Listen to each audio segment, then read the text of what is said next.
So Mark raised a good point, which was that the incentives that come from cooperation, from teamwork, provide a deep reason to be cooperative and non-totalitarian, whether that's based on bargaining or based on even just a kind of evolutionary selection for cooperative behavior, or kind of a rational appeal to cooperative behavior that persuades agents to engage in it. All of those things are absolutely true. The thing that I actually wish I had a whiteboard here, and unfortunately I don't. The thing that we noticed is that if your agent is optimizing, it does indeed have an incentive to cooperate with agents that are broadly not fighting it, right? So if you imagine goals as being like vectors in a space, and so you have some n-dimensional space, and each agent has a goal that's pushing broadly in some direction. The way the model works is if you don't have bounded resources, then you don't have totalitarian convergence. So this is a first kind of result, is that totalitarianism in this technical form of paperclipping comes from scarcity. But if you do have scarcity, then first of all, you look at the agents that are actually pushing against you, even in non-scarcity circumstances. You say, well, how can I stop them from being successful? Because they're undoing my work. And so you might form a coalition with some other agents that are broadly pushing in the same direction as you to try to stop the ones that are fighting you from being successful.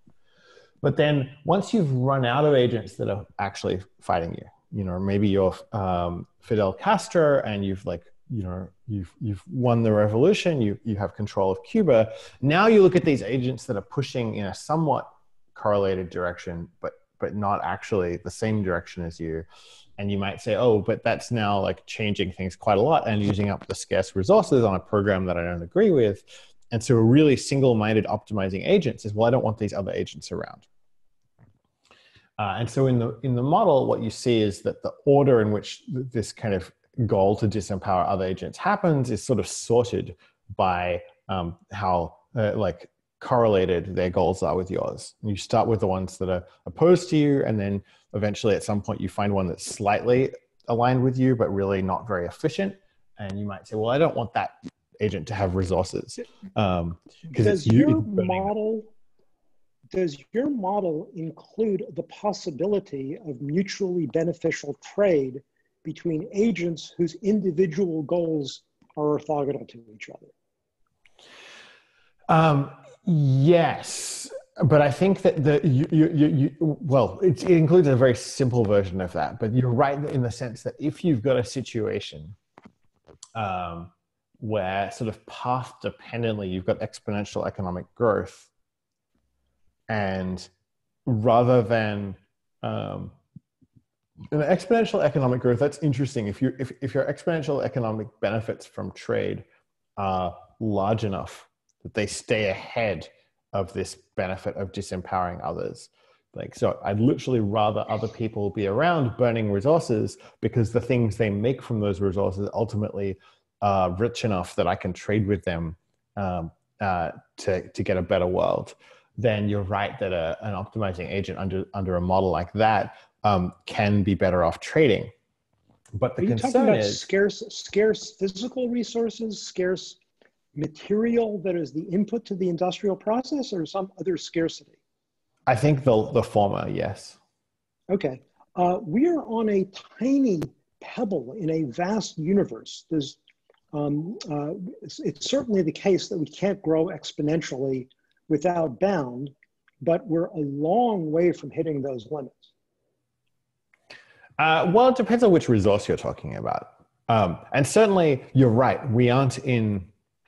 it may be helpful to be clear about something, I guess, here, which is not to say that we are trapped in a totalitarian convergence problem in some form, but to propose this conjecture as a way of understanding what the fear of paperclipping is, right? To many people, paperclipping is a very strange alien concern. And the point is, oh, this concern is maybe a little related to things we've actually seen happen in human politics and psychology and history. And it isn't a thing you should ignore, but it's a thing where you should study the root causes that do lead to it, and therefore understand how you can potentially avoid it. Understand why it's like a less complete and total phenomenon that you always hit, and more, well, it results from certain conditions holding true. And if you build systems where those conditions hold true, you do indeed have this danger. But I think your points, Mark, about, well, here are some ways around those initial conditions are really great ones, and at least some of them certainly aren't in the very simple stylized models. I have one paper that proposes these conjectures, and another one that's like an early like sort of notes that might turn into a second that tries to prove them. I think your point about on some of these fronts actually should really be added to those models. But the point is just to help people understand a story about what paper clipping actually is. There's another point that we haven't been getting to that's really interesting, which is that all of these models essentially, all of our economic models involve agents who have preferences over states of the world, over allocations of resources to themselves or kind of aesthetic values. There's a different type of agent which doesn't exhibit this failure mode, which is an agent that has preferences for others to have agency. There's a type of desire that someone can have, or something can have, which is to empower others. And it turns out that that's a very hard to define property, because once you have a desire for others to have agency, they're going to use that agency in ways that are all messed up, potentially including denying agency to others. Anyone who's ever parented a toddler or something will see this kind of behavior where in order to maximize the freedom of one being, you're really endangering the freedom of others around it. And so I think there's a missing piece of our understanding of objective functions, maybe a little bit in politics, but especially right now in AI work, where we don't have an understanding of like how you write down in any optimization sense the goal of empower others to have agency, or even we don't even know what that means. And I think we need to figure it out.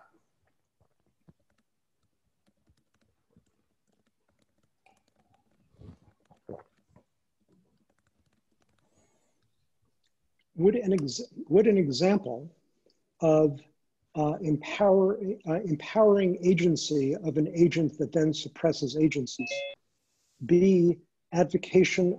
Just once again, I like to always seek analogies in human society.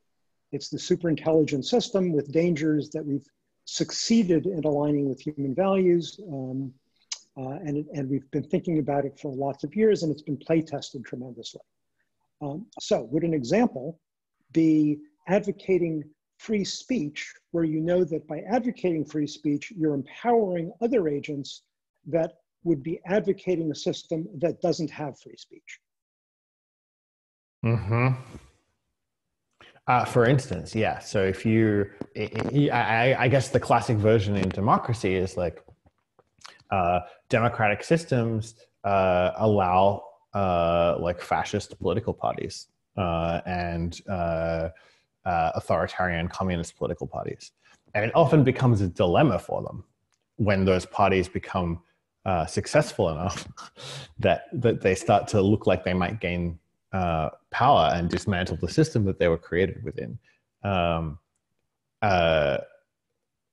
How far do you go in allowing people to advocate for the destruction of that system? And people go, systems go different ways on this question. There's a great paper. So the first author in the AI ethics field who I feel like is starting to grapple with some of these questions is Yason Gabriel at DeepMind. who's a philosopher who's been thinking about some of these political philosophy questions as they apply to the design of very capable AI systems. And I think he's run into this. He came from the same consequentialist, effective altruist sort of tradition as many of us, but I think has run into this question of like, well, okay, some of these political philosophy questions really suggest that you need to take a more expansive view of ethics in terms of allocating liberties and, like looking at roles as a systems designer. Can I see hands? How many people here are familiar with John Rawls's work? At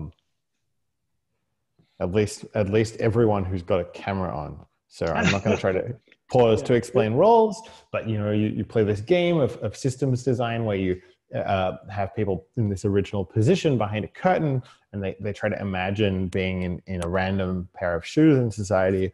But they try to maximize the, according to Rawls, the well-being of the worst off individual, but not in terms of goods, not in terms of like a utility function, but in terms of the allocation of essentially sort of rights and liberties in that society. I'm not going to try to claim to summarize Rawls correctly because it's a lengthy and technical book, but there's this idea that, okay, maybe because of this need to grapple with what it means to give others agency, that body of work in political philosophy is the kind of the best thing we have right now. But I think the other thing that's worth saying is it doesn't look very mature. If you're a systems designer and you're trying to train an ML model to recognize and support others' agency, you can't just pick up your copy of Rawls or any other political philosophy and get any guidance on what you built, what training data you use, what your loss function is, how you optimize that. But we might need a new field to do this.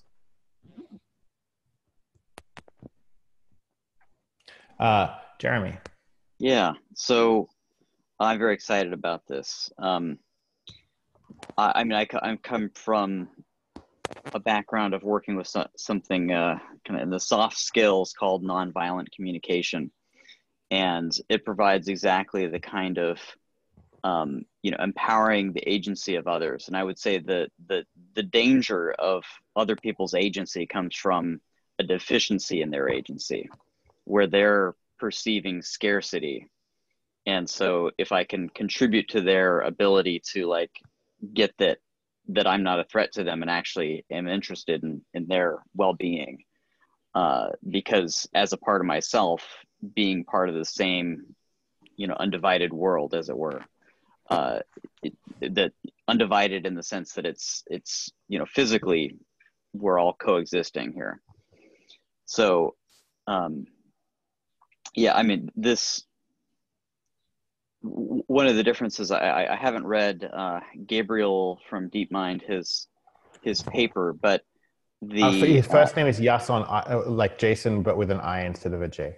Yason, yeah. So I from a previous session, this came up, and it seems like the assumption is that within the conversations in this realm around artificial intelligence is that values differ, or at least the way that people are ordering that. And the assumption inside of the nonviolent communication, it's nonviolent from like Martin Luther King, Gandhi, this sort of, I'm going to reclaim you as a fellow human beyond the deficient strategy that is hurting other people. Like, you don't recognize that you're hurting part of yourself in the injury that I'm experiencing from this. So in that model, the conflict exists only at the level of the strategy. And so the value or the need is there in the background to be distinguished. And so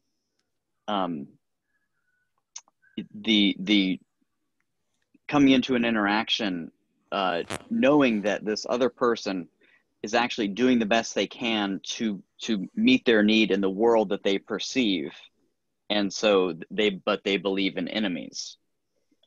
And in fact, I know that that's a projection based off of some past experience of theirs, where they are saying that our where the strategies are conflicting, but they're identifying the strategy as if it were the need.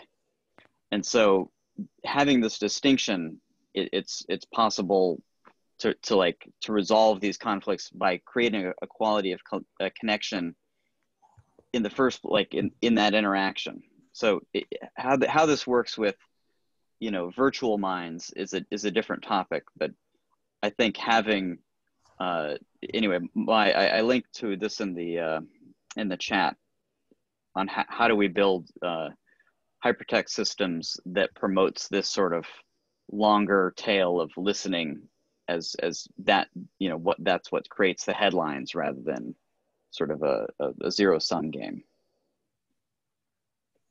That seems really true, right? It's like, as I was hearing you, I was hearing basically the description of a world that's like full of the affordance brought by agents you can cooperate with. Mm-hmm. They're all out there. They're pursuing their own things, but there are ways to cooperate with pretty much all of them. You just need to understand that that's possible, and get yourself out of the scarcity frame into this other frame. Mm-hmm. Do others have? I have some thoughts there, but I also want to really encourage everyone to jump into the conversation for a while. So before I get more into detail, do others want to jump in?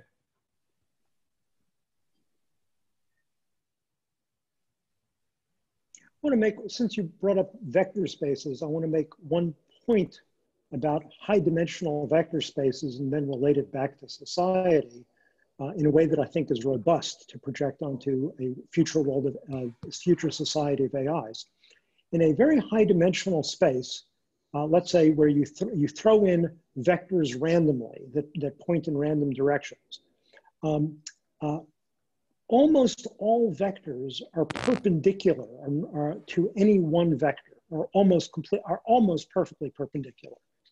What that says is that in terms of what their goals are, the goals themselves are neither aligned nor counter-aligned with your goals, just in terms of what the goals are. They're not entities that you have to fight, but because they are goal-pursuing entities in the society that you're in, they're potential cooperators. So even if there's a few entities that you perceive as threats, there's this tremendous society of entities that simply by virtue of the fact that they're pursuing goals within a society where they're open to cooperation are an opportunity to cooperate.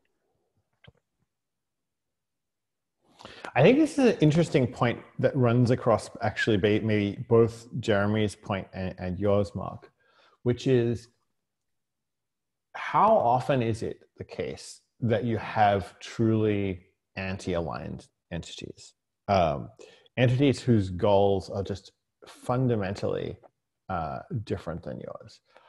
And in political history, you do see moments when you have, the Nazis had a particular vision of the way they wanted the world to be that involved like these extreme measures of like racial sorting. Like you can't have societies that have different ethnicities in them, that just inherently had to be opposed to like many other people's choices about the way they live their lives. And in the history of utopian thought, there's quite a lot of this kind of setting of extreme goals where you even see pretty much like, not always, but very often, you get literally utopian belief A and then utopian belief not A. And you'll see people who've set as their goals for the world the opposite thing. Like, so the Nazis are a good example. Okay, there are other people who believe that like the best thing we should have is multiculturalism, and that we should build societies that like draw people from everywhere in order to mix their experiences and worldviews together to produce something rich and diverse. You'll see people who think that the best societies are ones built on loyalty and the idea that that people are loyal to tradition and culture and authority, and there are other people who believe that, you know, the best societies are ones that are explicitly distrustful of authority and that allow everyone to kind of do their own thing intentionally and be free from the tyranny of authority. You'll see people who believe that like the ideal society is a martial or militaristic one, and that success in combat is a virtue in and of itself. And then other people who believe in pacifism. One thing that I think is interesting about all of these kind of utopian beliefs is that they're more likely to be beliefs about the ideal structure of society than they are to be beliefs about the way individuals have to live their lives. I'm not sure about that. It's just a bit of a kind of conjecture that I'm forming on the fly here. And it might have something to do with resource scarcity. You know, we don't have tremendous resource scarcity about individual lives. Like there's enough room on this planet for people to do their own thing. But once you start forming a preference over how society is structured, suddenly there isn't so much room necessarily. There's some, you can go somewhere else and participate in a different society, but particularly if you're attached by social ties to a particular city or community or town or whatever it is, like suddenly you start to have strong preferences about the political and economic structure of that thing that you're tied to. And that's where you get your conflict. I think that focusing on scarcity of the input physical materials, the raw materials, is really incredibly irrelevant to the economic life as it is now. And my sense is it will continue to be almost completely irrelevant. Hong Kong has almost no natural resources, and they're tremendously rich.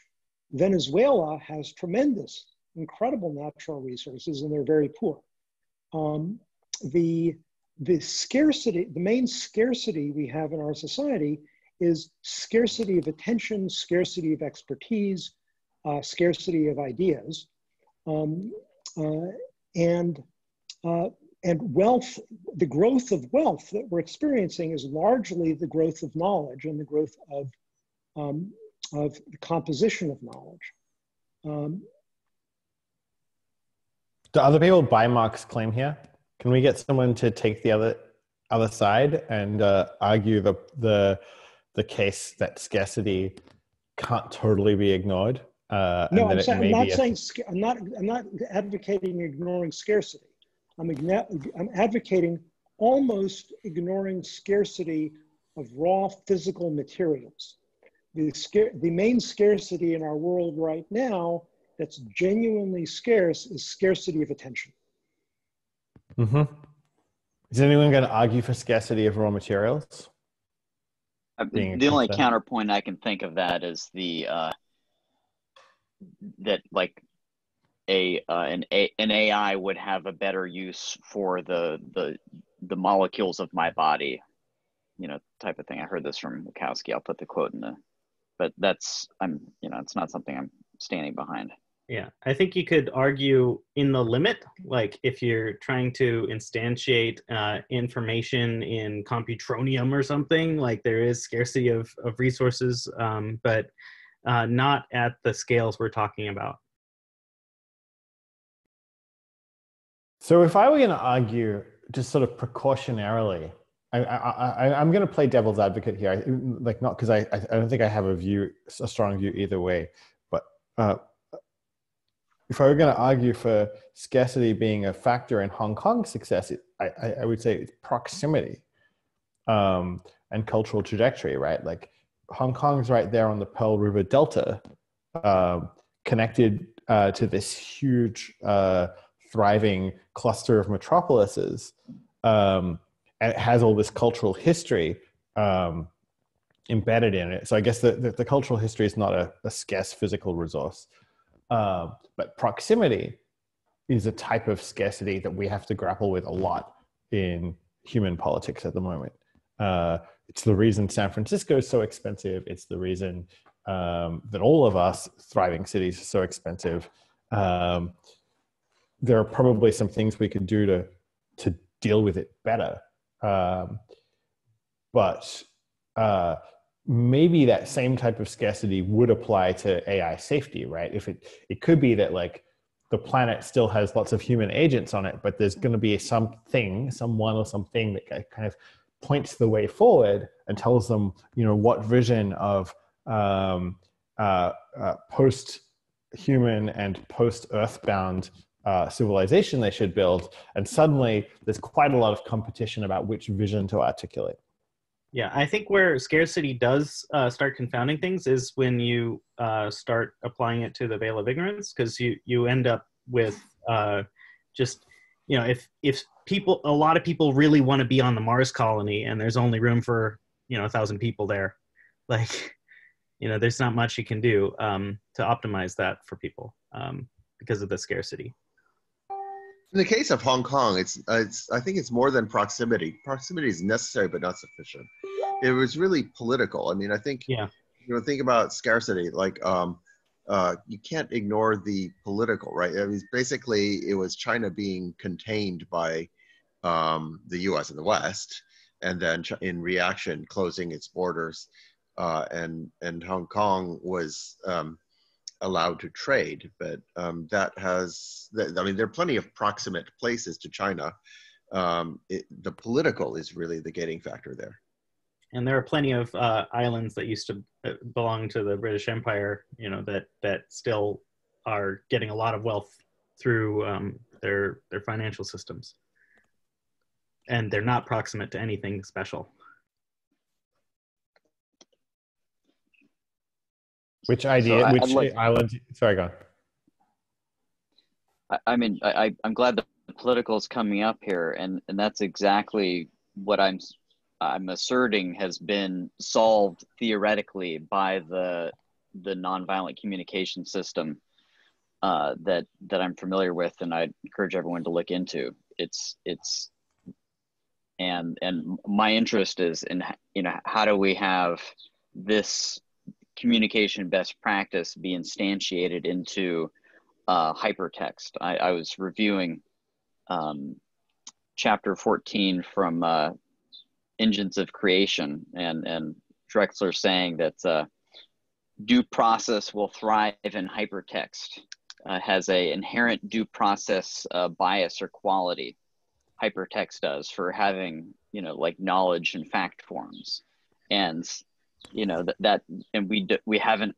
That's not the arc of development that we've had with the World Wide Web, and when it comes to like dealing with like the AI superpowers of China and the United States, I mean the recourse of are having a common humanity, and that we're pitted like this just in terms of when we're identifying with the strategy. But if we can draw back and create a conversation about, well, why do we have that strategy? What is that in service of? As soon as you ask that question of what is this in service of, then we'll find that we're all interested in the same things.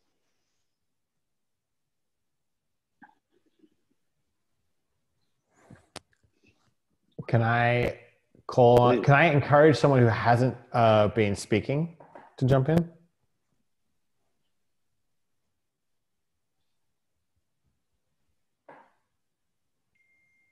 Any takers?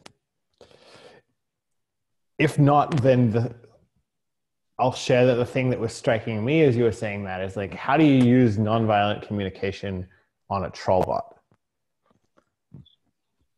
The reason the World Wide Web is not on that optimistic trajectory is in part because we're seeing it as like kind of it's become almost a playground for these types of like optimization actors. Now, some of them you can go and find the people running the troll bot and figure out what they want, but it only takes a small fraction of your population to kind of be sampled from the relatively like self-interested kind of like SEO optimizing or Russian misinformation spreading kind of universe to kind of make your conversations a lot messier. Yeah, there's a great potential for noise to go towards more noise in a system like this, and I'm reminded of something I read in a paper that Mark, Christine, and Allison wrote about reinforcing civilization, linking AI security to cybersecurity, and so having a secure platform where, let's see. Oh, Alicia, I'll reply to you in a second. Yeah, so in terms of the way I see this playing out, is that after a while, people would not, like, once we get that we're fundamentally connected, which, the virus is great for that. It's just like, oh, we all have the same backdoor and vulnerability here at this biological level. Well, also at that level of, of just being entities, we have the same sort of, codec of, of values, needs that will translate all over the place in terms of the strategy, so that there's a clear distinction there. But, in terms of, I say any conflict can be resolved by being in communication. So as soon as that listening and leadership get correlated, then I think there's a positive feedback loop. And this is what I have an essay linked to about this in the profile thing in the second tab there. But it's about getting to that positive feedback cycle where you can't get ahead by making other people wrong or taking advantage of them. With regard to the how do you engage in nonviolent communication with the trollbot, I just pasted into the chat a link to a talk I gave called Architectures of Robust Openness,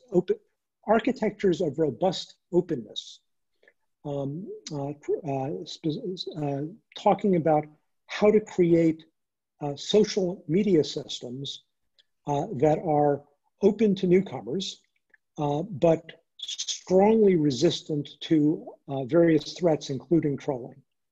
So I won't go into it, but I was also part of the original Xanadu project, very much influenced by Eric and the vision there. I'll also find an old paper of mine that explains what the elements are of a hypertext system that would better support Eric's vision of persistent, informed argumentation. Mark, so a question. Slack. Did you really paste it? Let me paste it into Slack. Still not used to this Slack thing. Okay. The video is pasted. Oh, okay, thank you. If I paste the paper into the chat, can you repaste it into the Slack? I'll do that. Jim, there's a chat channel in the Zoom. Oh, okay. Sorry, I thought he said Slack. That's fine. So I have a provocation for everyone. For those of you who do machine learning research or who follow the literature a bit, or even if not, suppose someone comes to you and she's saying, okay, I've got this this system that I think can be optimized. It'd be a really effective AGI agent in the world. All I need to do is plug in the goal. And you want to write down an objective or design an objective that is safe. Maybe you could take the approach of of trying to empower others, but then you'd need to figure out how to specify that. Maybe you could take the approach of being uncertain about what the right thing is to do, but you'd need to figure out how to specify that. It could even be a fun game for everyone. Like, let's just maybe like take 30 seconds to think about what we would tell her. You know, if she runs into your office and she's like, tell me what to optimize for, and you have to turn around and say, well, it's this thing instead. Everyone take 30 seconds and think about what your answer is.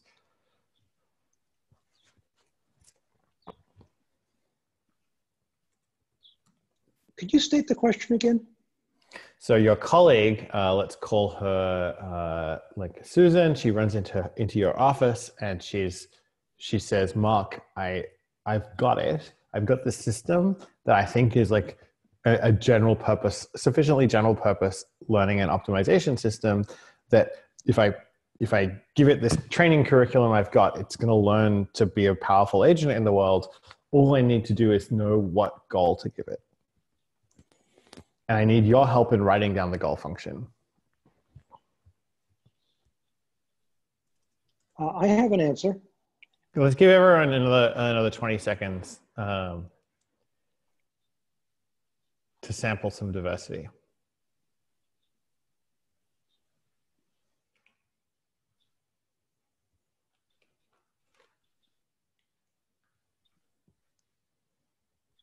All right.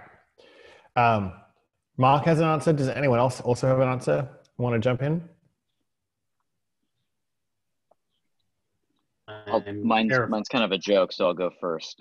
The Eliza chat box, just sort of, it's like interested listening. You know, tell me more about what you just said, and then people will discover themselves in the process. Huh. And it's already feasible. So, Brian, I would be just paralyzed with fear to provide a goal. It'd be like dropping the nukes. Like, I'd be terrified.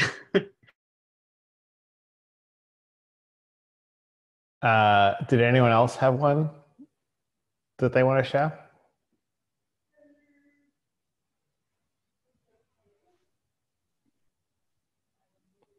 Mark, do you want to go?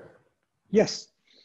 I would say open source it immediately together with detailed instructions about how to train it to pursue a goal so that hundreds of millions or billions of people all over the world can pick it up and have it work towards their own goals so that each one individually is pursuing those goals in the context of a society in which there are other copies of equally capable entities pursuing other goals. And that drives them into a situation where each of them to pursue their goals is incented to find cooperative opportunities with all the other ones.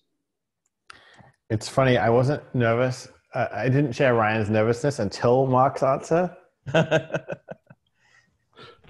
What Mark said, I think, is what we already have. But just...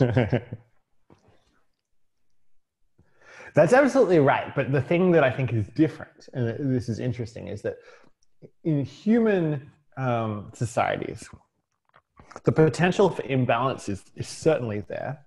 Imbalance in sort of capability and agency and like acquiring a feedback loop that backs your goal absolutely is possible. But there's always kind of room for someone else, somewhere else to sort of get good at what they do and start pursuing a different vision. With software, we have the problems of computer insecurity and positive feedback loops with much larger exponential coefficients on them, where you really could get someone who's deeply antisocial that finds an exploit against a million of those other copies that were cloned off GitHub. I think that would happen by accident rather than it needing to require a deeply antisocial agent to kick it off?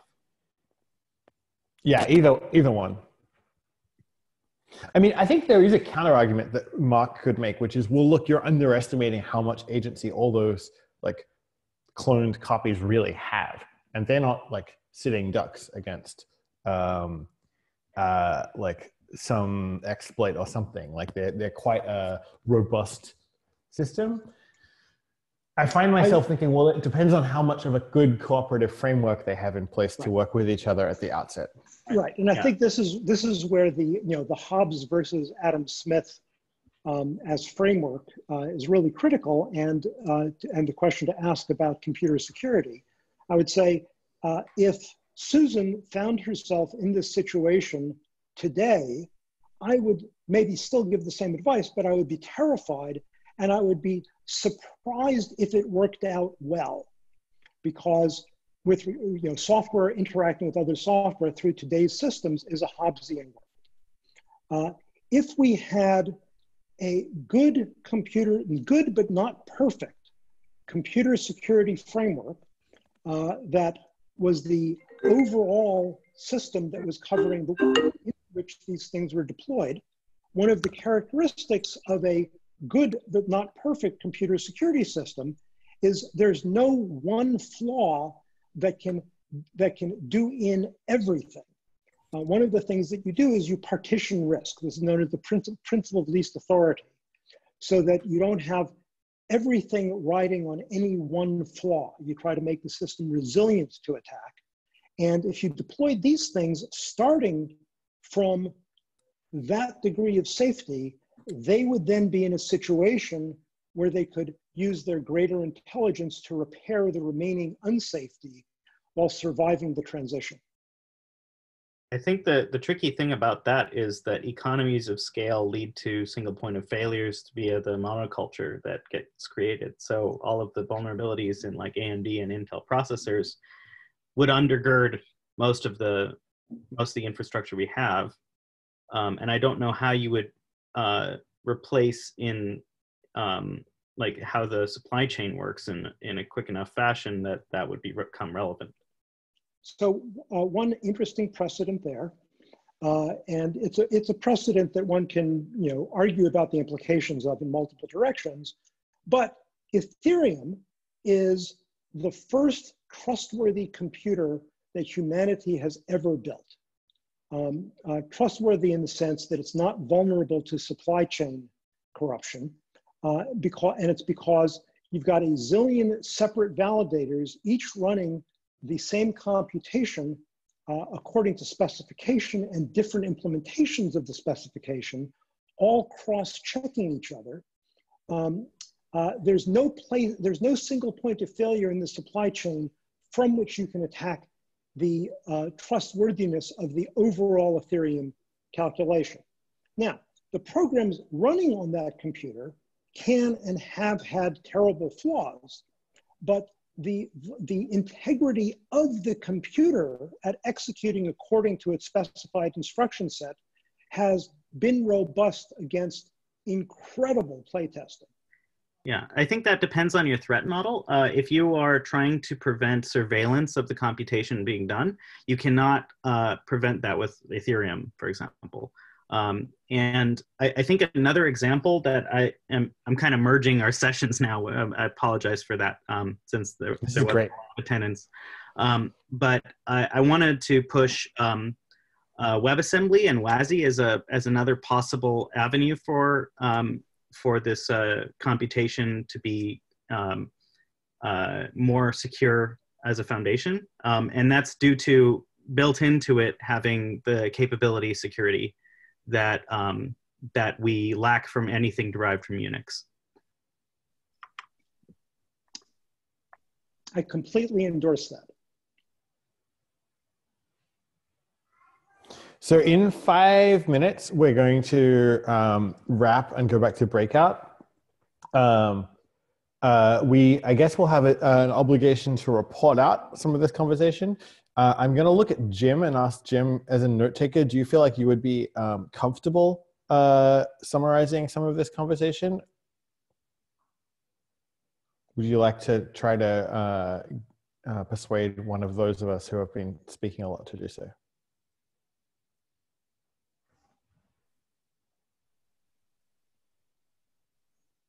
We may not have Jim, or he's cleverly avoiding this question. If that fails, would anyone else like to provide the summary? I'm happy to if people don't. I'd like to make a request, and that's that I'm leaving before the summary can be taken place because I'm trying to go to China, so I may not be there for that. So if there's a summary of any of the security parts of this discussion, that would be great. What are you going to do in China? I'm going to quarantine myself and then be safe there. And you picked China because you think it's the safest place to be? Yes. That, and I have a background there, so I feel comfortable. And how? What's what? Any other topics we should that have come up for people? Any more visions of the advice you could give to Susan?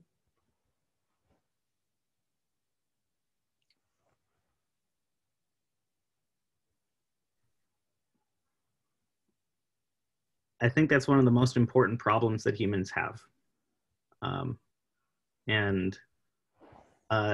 It's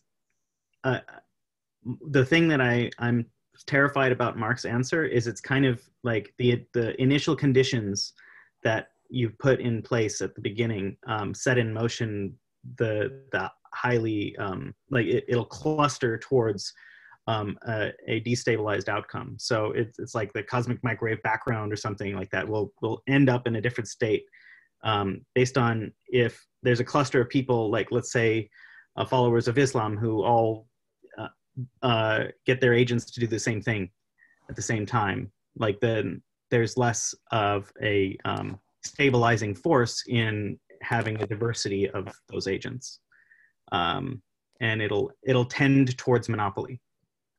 And it seems interesting to ask what the countervailing forces are. One thing I was struck by is, in nature, you get like a dominant species or a monoculture sometimes, but then some pathogen or crisis can come in and disrupt that. Or you can have ecological niches that prevent it from getting too strong in the first place. It feels very topical right now because I think a lot of people are looking at global supply chains and saying, wait a minute, like how much robustness do we have if we let capitalism just weave the web without us having examined the robustness properties of the web of trade that we have.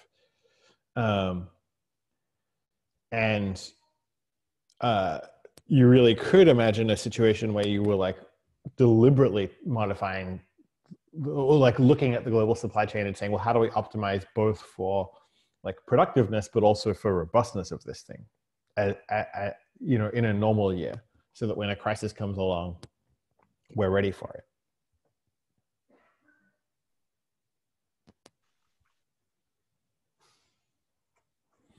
Hard to know which crisis it would be, though. Well, I don't know. I don't think the one that we're facing right now is surprising. I think that there's a bailout paradox that leads to fragility. Once we're in an economic crisis, like right now, and like in 2008, once we're in a situation like that, where bailouts are possible, bailouts are the right thing to do. However, the expectation that were we in a crisis, there would be bailouts, incents people to make decisions that are risky in a crisis because there'll be a bailout. One of the things that, again, is interesting with pros and cons about the blockchain space is that if there's a crisis where more Bitcoin need to be printed in order to bail something out, It doesn't matter. No bailout is going to print more than 21 million Bitcoins. There's a hard limit, and it's built into the architecture, and no one can do anything about it. And that means that were you in a crisis, that's a negative. But before we're in a crisis, that's an incredible positive, because now people have to make plans in the expectation that no bailout could possibly be coming. I wonder if there are examples that are different. I mean, Bitcoin and any like currency is odd because the thing that you have there is just a convention, right? Like the agreement amongst everyone to view Bitcoins as valuable is not a physical allocation of resources so much. I mean, it is a little bit, but like it's easier to make up arbitrary things in a currency than it is to make up arbitrary arrangements of actual trade. Any intelligent system communicates internally with arbitrary choices of symbol. I mean, why is the word for cat cat? It's arbitrary, but once it's there, it's a symbol that continues to be used because it's an agreement on meaning. The issue of currency is a very complicated one. There's many ways to look at it, but to think of it as not real, I think really underestimates the degree to which it conveys important signals that everybody coordinates on. Mark and Peter and the group, we are out of time. This has been a great group. I'm going to turn off the recording now. And thanks, this has been great. And I would suggest we all hang on back to the main group and for the wrap up, okay? Thank you, Christine. Thank you, everyone. Okay, bye-bye.